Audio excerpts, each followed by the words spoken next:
Hello my dear friends, मैं गगन कपूर आप सभी का वेलकम करता हूं। आप सभी लोग दिल्ली यूनिवर्सिटी में आए हैं सेमेस्टर 1 में। मैं आप सभी का वेलकम करता हूं और आपको अपना इंट्रोडक्शन देना चाहता हूं।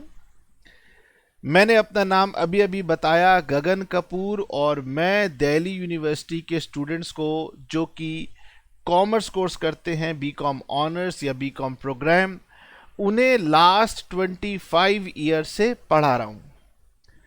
और हो सकता है कि आप में से कुछ स्टूडेंट्स मुझे जानते हो सकता है वो मुझे पहली बार सुन रहे हों।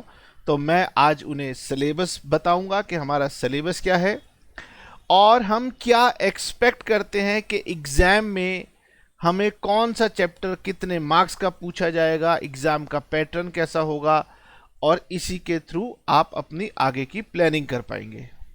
चलिए, मैं पहले आपको बताता हूं कि ये जो मैं आज की इस वीडियो में बात कर रहा हूं वो मैं बात कर रहा हूं बीकॉम ऑनर्स के सिलेबस की।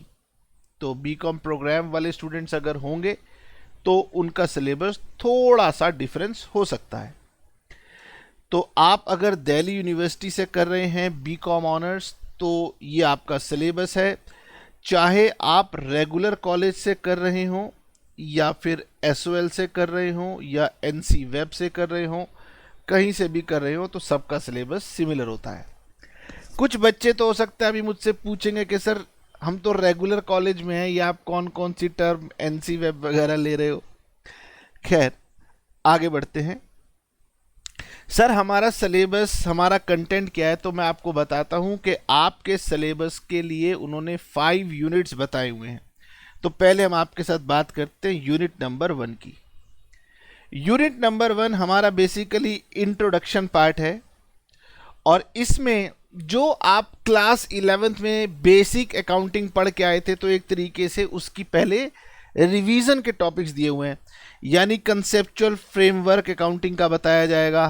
कंसेप्चुअल फ्रेमवर्क समझते हैं ना भाई, अकाउंटिंग क्या है, डेफिनेशन, उसकी एडवांटेजेस क्या है, पार्टीज कौन सी इन्वॉल्व होती हैं, जो क्लास 11th में आपने बेसिक्स में पढ़ा था। इसके साथ साथ अकाउंटिंग प्रिंसिपल्स, जैसे कि आप सभी जानते हैं बिजनेस एंटिटी कंसेप्ट होता है, मनी मेजरमेंट कंसेप्ट होता है, डुअल एस्पेक्ट कंसेप्ट होता है, पीरियोडिसिटी कंसेप्ट होता है, उन सब की बातें होती हैं। तो accounting concepts, accounting principles, accounting conventions. फिर यहां पर आपको इंट्रोडक्शन टू अकाउंटिंग स्टैंडर्ड्स बताया जाएगा। भाई institute chartered accountants of India इनको इशू करता है, और अकाउंटिंग स्टैंडर्ड्स के साथ साथ अब एक Indian accounting standards Ind AS भी आ गया, तो उसका आपको केवल इंट्रोडक्शन मतलब मीनिंग जानना है। उसके बाद अकाउंटिंग प्रोसेस है। जो आप कॉमर्स स्टूडेंट हैं सभी को पता है कि सबसे पहले जर्नल होता है, फिर लेजर होता है, फिर ट्रायल बैलेंस बनता है, उसके बाद फाइनल अकाउंट्स बनाए जाते हैं, और फिर कैपिटल एक्सपेंडिचर और रिसीट्स, रेवेन्यू एक्सपेंडिचर और receipts, and deferred revenue expenditure. तो यहां तक का ये जितना भी टॉपिक आपने यहां पर देखा है, मैं इसको यहां पे सेपरेट कर देता हूं। ये सभी का सभी 11th क्लास का अकाउंटिंग का बेसिक्स पार्ट है। और मैं उम्मीद करता हूं अगर कोई स्टूडेंट कॉमर्स बैकग्राउंड का है जिसने क्लास 11th में अकाउंटिंग पढ़ी हुई है, वो इससे वाकिफ है, अवेयर है। तो ये दिखने में बहुत सारा टॉपिक है, लेकिन ये कोई नया नहीं है। इसीलिए एग्जाम में यहां से हम केवल एक 5 मार्क्स का टोटल क्वेश्चन एक्सपेक्ट करते हैं। और बुक में अगर आप देखेंगे तो बुक में ये सारा मटेरियल अप्रॉक्सीमेटली 7 चैप्टर्स बना करके हमारी बुक में दिया होता है। यानी बुक के स्टार्टिंग के 7 चैप्टर्स टोटल बेसिक्स कवर करते हैं, जिसमें से 5 मार्क्स का आएगा। तो हम आपको ये नहीं पढ़ाने वाले, ये आपने खुद करना होता है। आप समझ सकते हैं कि इसको पढ़ाने बैठेंगे तो टाइम लगेगा, आप अननेसेसरी परेशान होंगे, तो ये हम आपको नहीं पढ़ाएंगे, ठीक है। और या हम लास्ट में इसका ब्रीफ इंट्रो दे देंगे। उसके बाद हमारा जो मेन सिलेबस स्टार्ट होता है वो स्टार्ट होता है यहां से, preparation of financial statements of sole proprietorship या ट्रेडिंग फर्म। जो क्लास 11th में आप पढ़ते थे फाइनल अकाउंट्स विद एडजस्टमेंट्स, तो ये वो वाला चैप्टर है। नॉन कंपनीज या नॉन कॉर्पोरेट एंटिटीज के फाइनल अकाउंट्स, ये हमारा मेन फर्स्ट प्रैक्टिकल चैप्टर हो गया। और दूसरा हमारा चैप्टर होगा जो कि आपने क्लास 12th में पढ़ा था, नॉट फॉर प्रॉफिट ऑर्गेनाइजेशंस वाला, एनपीओ जिसे हम बोलते हैं, ये हमारा दूसरा चैप्टर हो गया। तो नॉन प्रॉफिट ऑर्गेनाइजेशन और फाइनल अकाउंट्स, ये दोनों ही चैप्टर हमारे पास 10 मार्क्स के होंगे, दोनों के दोनों 10 मार्क्स के होंगे। तो final accounts with adjustment 10 marks, NPO ये भी 10 मार्क्स, और इन दोनों में एग्जाम में हमें चॉइस मिल जाएगी। तो यानी कि हम ये कह सकते हैं कि जो हमारा यूनिट नंबर 1 होगा वो टोटल 15 मार्क्स का होगा, और जिसमें बहुत सारा पार्ट केवल 5 मार्क्स का है जो कि आप खुद पढ़ोगे। मैं आपको 2 चैप्टर्स रिवाइज करवाऊंगा या पढ़ाऊंगा। रिवाइज इसलिए कह रहा हूं कि आपने पहले से पढ़ा हुआ है, बट मैं इसको पूरी डिटेल में कवर करूंगा। एक तो होगा फाइनल अकाउंट्स, दूसरा होगा एनपीओ। दोनों से क्वेश्चन आएगा 10-10 मार्क्स का, लेकिन दोनों में चॉइस रहेगी, तो आप दोनों में से एक अटेम्प्ट करोगे। मैं ये जानता हूं कि 90% स्टूडेंट्स फाइनल अकाउंट्स का क्वेश्चन अटेम्प्ट करना चाहते हैं, क्योंकि एनपीओ लेंदी भी होता है, मिस्टेक का चांस होता है, और कॉम्प्लिकेटेड भी हो सकता है। खैर, हमारे बच्चे कहते हैं कि सर हमारे लिए तो सभी आसान है। तो यूनिट नंबर 1 आपका 15 मार्क्स कैरी करता है। इसके बाद हमारे पास 2 छोटे छोटे बहुत प्यारे चैप्टर्स आते हैं, और ये यूनिट 2 हमारे पास 10 मार्क्स का होगा, और हम ये उम्मीद करते हैं कि इसमें 2 चैप्टर्स कवर होंगे। एक होगा डेप्रिसिएशन अकाउंटिंग जो कि 6 मार्क्स का होगा, और दूसरा होगा इन्वेंट्री वैल्यूएशन जो कि हम एक्सपेक्ट करते हैं आपको 4 मार्क्स का एग्जाम में मिलेगा। तो इसमें 2 चैप्टर्स आएंगे, एक तो डेप्रिसिएशन आएगा और एक आपका इन्वेंट्री वैल्यूएशन आएगा। ठीक है, ये this is inventory valuation and this is depreciation. अब पहले जो हम डेप्रिसिएशन की बातें किया करते थे 2-3 साल पहले, तो इसके ऊपर एक अकाउंटिंग स्टैंडर्ड 6 लगता था जो कि अब हट गया है। तो अब हमारा अकाउंटिंग स्टैंडर्ड 10 अप्लाई होता है, और इन्वेंट्री वैल्यूएशन पर हमारा अकाउंटिंग स्टैंडर्ड 2 अप्लाई होता है। डेप्रिसिएशन ये भी आपने पहले पढ़ा हुआ है, सिंपल सा चैप्टर होता है, और यहाँ पर हम आपको दोबारा पढ़ाएंगे, और एक न्यू चैप्टर हम पढ़ेंगे इन्वेंट्री वैल्यूएशन। एग्जाम में इन दोनों के बीच में कोई इंटरनल चॉइस नहीं रहती है, आपको डेप्रिसिएशन का भी क्वेश्चन करना होगा, इन्वेंट्री वैल्यूएशन का भी क्वेश्चन करना होगा। डेप्रिसिएशन आपका 6 मार्क्स का आएगा, इन्वेंट्री वैल्यूएशन आपका 4 मार्क्स का आएगा। अब आते हैं यूनिट 3 पर, जिसे हम बोलते हैं स्पेशल अकाउंटिंग। इस यूनिट से हमें 2 क्वेश्चंस आएंगे ऑफ 10 मार्क्स ईच, यानी ये हमारा जो यूनिट है ये 20 मार्क्स कैरी करेगा, और इसका नाम है स्पेशल टाइप्स ऑफ अकाउंटिंग। और ये वो है बेटे जो आपने पहले नहीं पढ़ा, तो ये आपके लिए न्यू सेक्शन होगा। इसके अंदर एक चैप्टर आएगा हायर परचेज अकाउंटिंग। तो अभी मैं आपको चैप्टर की डिटेल नहीं बता रहा, मैं चैप्टर का नाम बता रहा हूं कि चैप्टर का नाम है हायर परचेज अकाउंटिंग, और हम उम्मीद करते हैं कि यहां से आपको 7 मार्क्स का क्वेश्चन पूछा जाएगा। चैप्टर नया है, आपको सीखना पड़ेगा। उसके बाद इसमें आपको एक और चैप्टर दिया जाएगा जिसको बोलते हैं अकाउंटिंग फॉर लीज, और ये हम उम्मीद करते हैं कि आपको एग्जाम में 3 मार्क्स का पूछा जाएगा। तो यानी कि एक क्वेश्चन आपका आएगा जिसमें हायर परचेज और lease, 7 marks hire purchase, 3 marks lease, और ये 10 मार्क्स का क्वेश्चन आपको एग्जाम में आएगा। एक और क्वेश्चन आएगा, उसमें आपसे पूछा जाएगा अकाउंटिंग फॉर ब्रांचेस और डिपार्टमेंटल अकाउंटिंग, यानी कि यहां से आपको 4 मेन चैप्टर्स पढ़ने हैं। ये 1 और 2, इन दोनों का क्वेश्चन आएगा, और फिर एक क्वेश्चन आएगा ब्रांच प्लस डिपार्टमेंटल अकाउंट का। तो अगेन वही, ब्रांच आपका 7 मार्क्स का आएगा, डिपार्टमेंट आपका 3 मार्क्स का आएगा, ऐसा हम उम्मीद करते हैं, लिखा हुआ कहीं पर भी नहीं है। तो ऐसे ये 20 मार्क्स का हो जाएगा। सॉरी। उसके बाद ये आपका एक ऑप्शनल यूनिट है।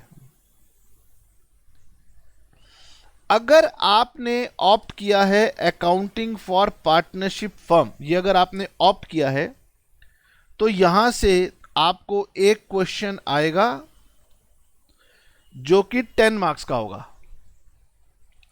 और डेफिनेटली आपने क्लास 12th में अकाउंटिंग फॉर पार्टनरशिप को पढ़ा था, तो आपने देखिए क्या क्या पढ़ा था, वो सब यहां पर है।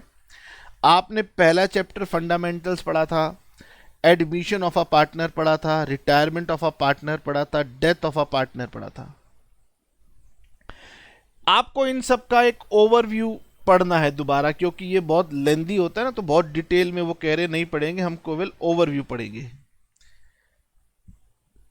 तो फंडामेंटल, एडमिशन, रिटायरमेंट और डेथ, ये आपने पहले ही पढ़ा हुआ है, अभी भी हम पढ़ेंगे।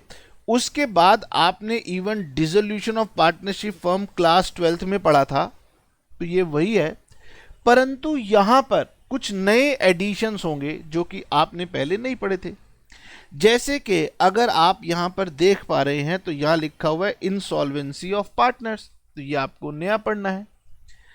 और एक और टॉपिक आपको पढ़ना है gradual realisation of assets and piecemeal payment of liabilities. Overall partnership का भी हमारे पास एक लेंदी सिलेबस है, और ये हमारे पास 10 मार्क्स कैरी करेगा। हमें 2 क्वेश्चन दिए जाएंगे, हमें आइदर ए और बी दोनों में से जो अच्छा लगता है वो हम कर सकते हैं। मैंने कहा यूनिट नंबर 4 ऑप्शनल है, उसका मतलब क्या था सर? उसका मतलब ये था कि यूनिवर्सिटी ये कह रही है कि अगर कुछ स्टूडेंट चाहें तो वो पार्टनरशिप को ना ऑप्ट करके computerise system of accounting opt कर सकते हैं। अगर आप computerise system of accounting opt करेंगे तो फिर ये कॉलेज के अंदर जा करके आपको लैब में, मतलब लैपटॉप पे वो इसका टैली के बारे में बताएंगे, तो ये हम लोग आपको नहीं पढ़ाएंगे, मतलब टैली सॉफ्टवेयर हम आपको नहीं बता पाएंगे। अगर आप यूनिट नंबर 5 ऑप्ट करते हैं तो यूनिट नंबर 4 आपके काम का नहीं है, भूल जाइए। आप यूनिट 5 करेंगे तो कॉलेज वाले आपको अपने आप लैब में बुलाएंगे, एक छोटा सा प्रैक्टिकल लेंगे और मार्क्स देंगे, ठीक है। ये हमारे टोटल कुल मिलाकर के 5 यूनिट्स थे, और असेसमेंट कैसे होगी, एग्जामिनेशन स्कीम कैसे होगी कंप्यूटराइज्ड अकाउंटिंग की, ये आपको सारी बातें बताई गई हैं, ठीक है। ये सारा का सारा आपका सिलेबस था। मैं अब इसको समराइज करके आपको दूसरे तरीके से दिखाता हूं। ये देखिए जो हमारा सिलेबस है, जो यूनिट 5 थे उसमें से यूनिट 5 को जब हमने हटा दिया कंप्यूटराइज्ड अकाउंटिंग, क्योंकि वो हम नहीं पढ़ाएंगे, हम सिर्फ 4 यूनिट्स पढ़ाएंगे। जिन स्टूडेंट्स ने कंप्यूटराइज्ड अकाउंटिंग ऑप्ट किया होगा उनको हम केवल 3 यूनिट्स पढ़ाएंगे, ठीक है। तो वो जो यूनिट्स का सिलेबस हमारा था वो कैसी शेप लेता है, तो सभी स्टूडेंट यहां देख लेंगे कि यहां से लेकर के यूनिट नंबर 9 तक ये सभी के लिए कंपलसरी है। जो कि यूनिट नंबर 1, यूनिट नंबर 2 और यूनिट नंबर 3 से मिलके बना है, जिसमें से पार्ट 1 या सीरियल नंबर 1 जो हम कहें, ये हमारी बुक के chapter number 1 to chapter number 7 तक जाएगा। उसके बाद हमारा फाइनल अकाउंट्स है जो कि 10 मार्क्स का है। एनपीओ हमारा 10 मार्क्स का होगा, और मैंने आपको बताया था इन दोनों में से आपको कोई एक करना होगा, तो ये आपकी चॉइस होगी। फिर सर डेप्रिसिएशन हमने करना है, इन्वेंट्री हमने करना है, ये 6 मार्क्स और ये 4 मार्क्स। वही जो पहले बताया वही मैंने दूसरे तरीके से आपके लिए प्रेजेंट कर दिया। हायर परचेज ये आपके लिए एक न्यू चैप्टर है, लीज आपके लिए टोटली न्यू चैप्टर है, इन्वेंट्री आपके लिए टोटली न्यू चैप्टर है, ब्रांच भी एक न्यू चैप्टर है, डिपार्टमेंट एक न्यू चैप्टर है। इसके साथ साथ डिसोल्यूशन में इस बार मेन जो हमारा एग्जाम में क्वेश्चन आता है वो डिसोल्यूशन और पीसमिल डिस्ट्रीब्यूशन से आता है, बड़ी गहराई तक ये लोग लेके जाते हैं, और ये भी आपके लिए एक न्यू चैप्टर है। तो ये चैप्टर्स आपको पढ़ने हैं। कौन सा चैप्टर कितने मार्क्स का आएगा, ये सारा का सारा मैंने आपको बताया है। ठीक है, आप इसको नोट करना चाहें नोट कर सकते हैं, और आगे बढ़ते हैं।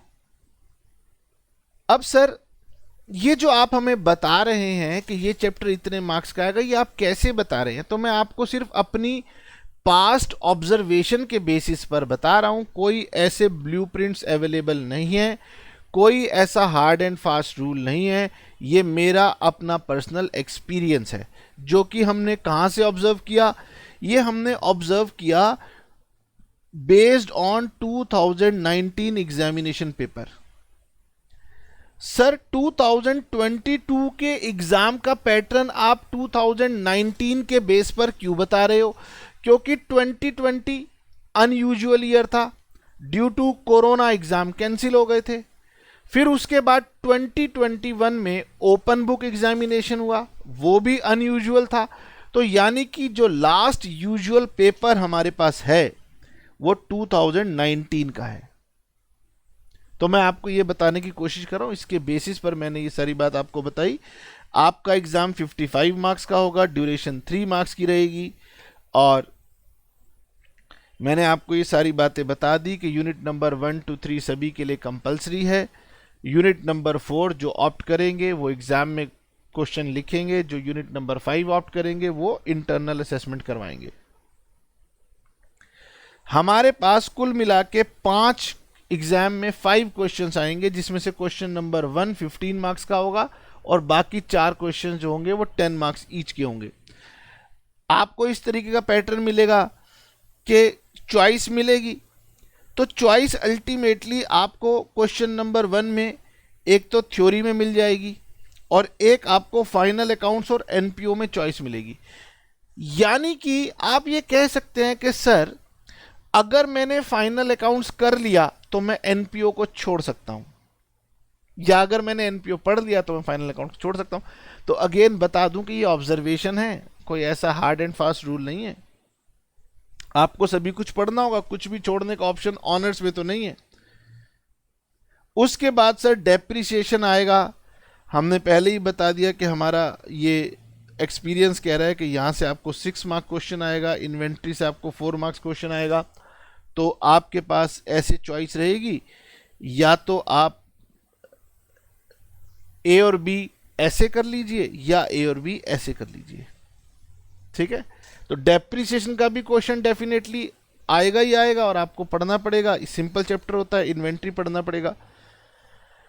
फिर हमारे जो टाइम कंज्यूमिंग और असली मेहनत वाले चैप्टर्स आएंगे, वो ये हमारे पास हायर परचेज आएगा, लीज आएगा, ब्रांच आएगा, डिपार्टमेंट आएगा, डिसोल्यूशन आएगा, ये है। और आप सभी जानते हैं सेमेस्टर सिस्टम है, रफली मिला के 3 to 4 मंथ्स का पीरियड मिलता है, जिसमें हमें ये सारा सिलेबस कंप्लीट करना पड़ता है। तो होप सो कि आप सभी हमारे साथ पढ़ना एंजॉय करेंगे। अगर आप पूछें कि सर आप कैसे पढ़ाएंगे, कहाँ पढ़ाएंगे, तो मैं आपको उसके लिए भी गाइड कर देता हूँ। तो पहली बात, मैं गगन कपूर और मैं आपको ऑनलाइन क्लासेस प्रोवाइड करूंगा। हमारी ये क्लासेस हाइब्रिड मोड पर रहती हैं।